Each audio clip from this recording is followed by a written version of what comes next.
उर्दू वाले चैनल में मैं जमशीद आप सभी का इस्तकबाल करता हूँ। पेश खिदमत है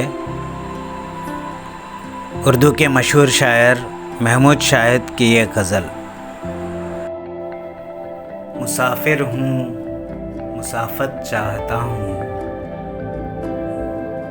सफ़र की राह में शिद्दत चाहता हूँ।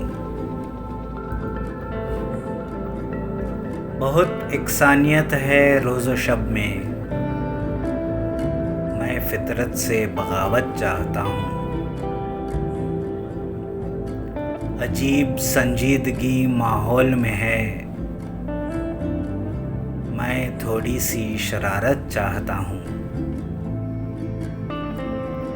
मुझे अपनी ही सूरत देखनी है, बस एक लम्हे की फुर्सत चाहता हूँ। कोई आए मुझे शर्मिंदा कर दे, मैं एहसास-ए निदामत चाहता हूँ।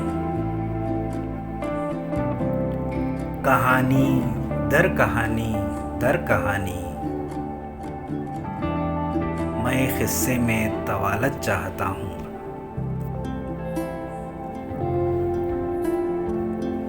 ना अपनों से ना ही गैरों से शाहिद,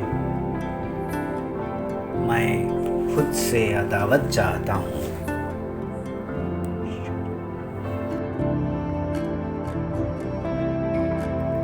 मुसाफिर हूँ, मुसाफत चाहता हूँ, सफ़र की राह में शिद्दत चाहता हूँ।